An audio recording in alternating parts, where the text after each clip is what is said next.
Nobel reel के विशेष कार्यक्रम कथा कथन में आपका फिर एक बार स्वागत है।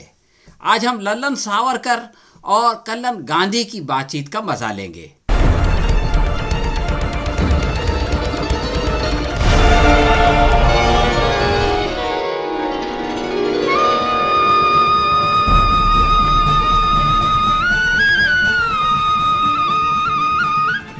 कल्लन ने लल्लन से पूछा, क्यों भाई, बहुत खुश नजर आ रहे हो, क्या बात है?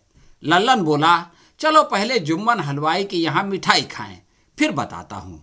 कल्लन ने कहा, यार तुम जैसा महाकंजूस मक्खी चूस आदमी पहली बार ये कह रहा है तो मिठाई खा लेना चाहिए।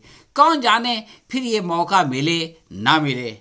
यार कल्लन, तुम्हारी और राहुल की यही समस्या है कि तुम लोग मौका बेमौका कटाक्ष के तीर चलाते रहते हो। ओहो लल्लन, तुम बुरा मान गए, मैं तो यूं ही कह रहा था, क्षमा चाहता हूँ। यार यही तो हम और हमारी पार्टी चाहती थी, लेकिन वो राहुल का बच्चा मान कर नहीं देता। जुम्मन ने दूर से लल्लन और कल्लन को आते देखा तो झूम कर बोला, यार क्या बताऊं, तुम दोनों को साथ देखकर दिल खुश हो गया। लल्लन ने पूछा, इसमें खुश होने की क्या बात है? हम दोनों भी तो इसी गांव के रहने वाले हैं, एक साथ पले बड़े हैं और खेले कूदे हैं। जुम्मन बोला, वो सब तो ठीक है, लेकिन फिर भी सावरकर और गांधी में बड़ा अंतर है। जिस दिन ये फर्क मिट जाएगा कयामत आ जाएगी। उन दोनों के सामने गरम गरम जिलेबी की 2 प्लेट रखकर जुम्मन पलटा तो कल्लन ने कहा, यार हमने तो ये मंगवाया ही नहीं था। जुम्मन बोला, ये मेरी तरफ से तोहफा है, इसके अलावा जो तुम खाओगे उसके पैसे चुकाने पड़ेंगे। लल्लन बोला, यार जुम्मन, किस खुशी में ये मुफ्त मिठाई खिला रहे हो, हमें भी तो पता चले। जुम्मन बोला, तुमने नहीं सुना, राहुल को जमानत मिल गई है, अब लोकसभा की सदस्यता भी बहाल हो जाएगी। और फिर कल्लन बात काट कर बोला, यार राहुल को तो सजा देने वाली सूरत मजिस्ट्रेट ने बिन मांगे जमानत दे दी थी, इसमें कौन सी बड़ी बात है? ओहो, वो तो 1 महीने के लिए काम चलाऊ जमानत थी, ये बाकायदा जमानत ना मिलती तो राहुल बाबा को जेल जाना पड़ता। लल्लन बोला, जाना पड़ता तो जाना पड़ता, वो कौन सा तुम्हारा सगा संबंधी है या गाहक है? जुम्मन ने जवाब दिया, भैया दुनिया में धंधा पानी के सिवा और भी बहुत कुछ होता है, लेकिन तुम जैसा वोट का व्यापारी इस बात को नहीं समझेगा। लल्लन का मूड खराब हो गया। वो बोला, कल्लन चलो कहीं और चलते हैं। कल्लन बोला, लेकिन तुम जो मिठाई खिलाने वाले थे उसका क्या हुआ? अब खा लिया ना जिलेबी, और क्या चाहिए? ओहो, वो तो जुम्मन की तरफ से थी, लेकिन तुमने जो वादा किया था उसे तो पूरा करो। जुम्मन बोला, भैया ये लल्लन सावरकर है, ये लोग जिस दिन अपना वचन निभाने लगेंगे कयामत आ जाएगी। लल्लन ने बिगड़ कर कहा, यार जुम्मन, तुम हर बात को कयामत से क्यों जोड़ देते हो? इससे पहले कि जुम्मन जवाब देता कल्लन बोल पड़ा, वो क्या है कि ये इसका तकिया कलाम है, इस पर ध्यान न दो। लल्लन बोला, मैं इसकी जिलेबी की मानंद गोल गोल बातों से परेशान हूँ, ये जबान है या कैंची? कल्लन ने कहा, लेकिन ये जिलेबी गरम गरम और लजीज भी तो है, इसीलिए सारा गांव मुंह मीठा करने के लिए उसके पास आता है। जुम्मन ने कहा, शुक्रिया कल्लन, कसम से अगर तुम जैसे लोग दुनिया से उठ जाएं तो कयामत आ जाए। कल्लन बोला, चलो अब मैं अपनी तरफ से तुम्हें चाय पिलाता हूँ। लल्लन बोला, नहीं, आज मेरी बारी है, मिठाई ना सही तो कम से कम मेरी चाय ही पी लो। चाय की चुस्की लेते हुए कल्लन ने पूछा, यार जुम्मन ने तो बगैर पूछे अपनी खुशी की वजह बता दी, लेकिन तुमने ये राज अभी तक नहीं खोला। लल्लन ने कहा, यार मेरी और जुम्मन की खुशी का कारण एक ही है। कल्लन हंसकर बोला, यार मैं तो समझता था कि जुम्मन और तुम कयामत तक किसी बात पर सहमत नहीं हो सकते, ये तो गजब हो गया। लल्लन बोला, ऐसी बात नहीं, तुम्हें मालूम होना चाहिए कि सावरकर की उपस्थिति में हम लोग सिंध राज्य के अंदर मुस्लिम लीग की सरकार में सहभाग ले चुके हैं। अच्छा ये बताओ कि राहुल गांधी की जमानत पर तुम क्यों खुश हो? यार क्या बताऊं, समझ में नहीं आता इस मुसीबत का क्या किया जाए, ये सारे काम हमारी योजना के विरुद्ध करता है। लल्लन ने सवाल किया, लेकिन वो तो तुम्हारा शत्रु है, इससे तुम अपनी योजना पूर्ति क्यों चाहते हो? देखो कल्लन, तुम बहुत भोले हो, शिकारी पक्षी का दोस्त नहीं होता, फिर भी चाहता है कि उसके जाल में फंस जाए। क्या समझे? जी हाँ, अब समझा। लेकिन राहुल ने ऐसा क्या कर दिया जिससे तुम्हारी योजनाओं पर पानी फिर गया? क्या किया? अरे भाई, क्या नहीं किया? हमने उसे लोकसभा के भाषण पे सबूत मांगा, लेकिन उसने नहीं दिया। हम सर पीट कर रह गए। अरे भैया, लल्लन ने कहा, राहुल ने कुछ प्रश्न पूछे थे, आप लोगों ने जवाब देने के बजाय सबूत का शोर मचा दिया। सरकार जवाब क्यों नहीं देती? हमारे पास बहुमत है, हम जवाब क्यों दें? वो कौन होता है सवाल पूछने वाला? अच्छा, अगर ऐसा है तो संसद बर्खास्त करके मनमानी करो। अधिवेशन होगा तो प्रश्नकाल भी होगा। चलो मान लिया, लेकिन वो तो आरोप लगाता है। अब ऐसे ऊट पटांग आरोपों का जवाब कैसे दिया जाए? अरे भैया, ऊट पटांग इल्जामात का जवाब देना तो बहुत आसान है।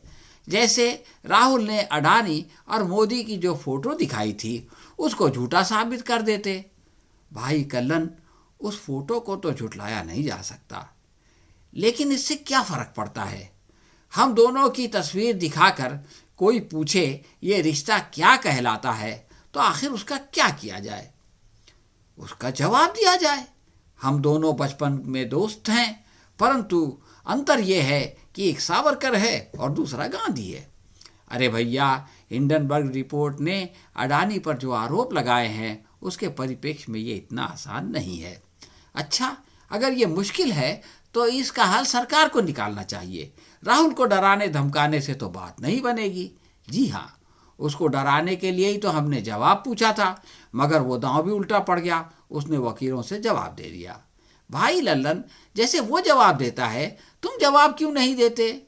यार क्या बताऊं, कपिल सिब्बल से लेकर मनु सिंघवी तक हर बड़ा वकील उसके साथ है, हमारे साथ कोई नहीं आता।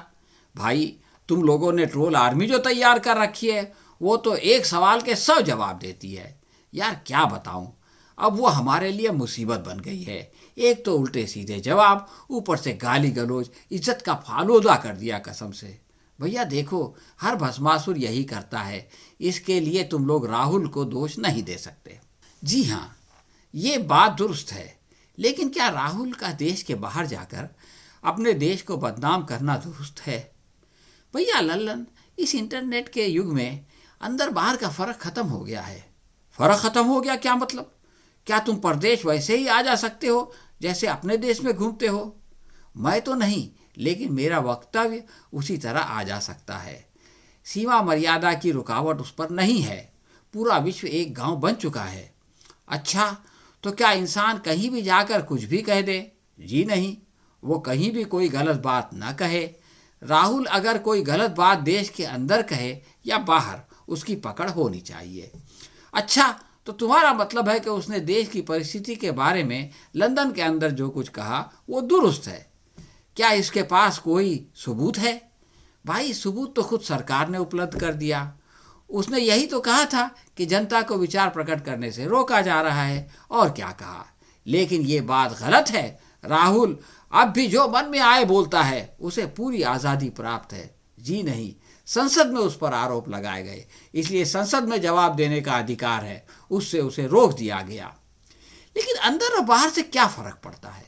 बहुत फर्क पड़ता है। और सरकार के इस भेदभाव पर अमेरिका और जर्मनी ने टीका कर दी। देश के इस अपमान के लिए कौन जिम्मेदार है? यार कल्लन, तुम तो हर बार घुमा फिरा कर सरकार को दोषी ठहरा देते हो।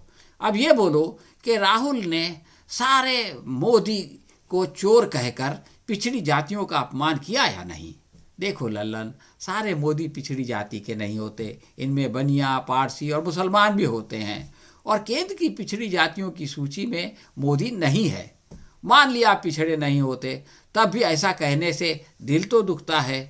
इसके लिए अदालत में क्षमा याचना कर देने से कौन सी नाक नीची हो जाती? भाई लल्लन, सावरकर और गांधी में यही तो अंतर है। एक डरता है इसलिए माफ़ी मांगता है, दूसरा निडर होने के कारण सदा को प्राधान्य देता है। हाँ यार कल्लन, यही तो गड़बड़ हो गई। हम लोगों ने उसको अदालत में बुलाया ताकि वो माफ़ी मांगे, लेकिन उसके अड़ियलपन ने हमारे लिए मुश्किल खड़ी कर दी। कल्लन बोला, अरे भाई, अगर वो जेल चला जाए तो ये उसके लिए मुश्किल है, तुम्हारी तो जान छूट जाएगी। समस्या वो नहीं है, भारत की मूर्ख जनता उसको अगर जेल से निकाल कर सिंहासन पर बैठा दे तो मुसीबत हो जाएगी। अच्छा, इसीलिए तुम्हारे सारे मंत्री संतरी राहुल को जमानत लेने की प्रेरणा दे रहे हैं? जी हाँ, मुझे तो डर था कि किसी बीजेपी वाले को उसे जेल जाने से बचाने के लिए अदालत में न जाना पड़ जाए।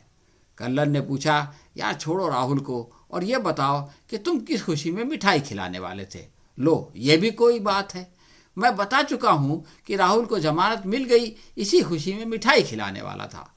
अगर वो जेल चला जाता तो कयामत आ जाती। कल्लन हंसकर बोला, लगता है जिलेबी के साथ जुम्मन की आत्मा भी तुम्हारे शरीर में घुस गई है। लल्लन ने एक कहकहा लगाकर आज्ञा ली और घर की ओर चल पड़ा। हाँ तो दोस्तों, ये था हमारा आज का कथा कथन।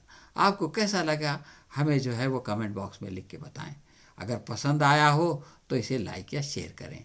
हम बहुत जल्द किसी और कथा कथन के साथ आपकी सेवा में फिर हाजिर होंगे। तब तक के लिए आज्ञा दीजिए।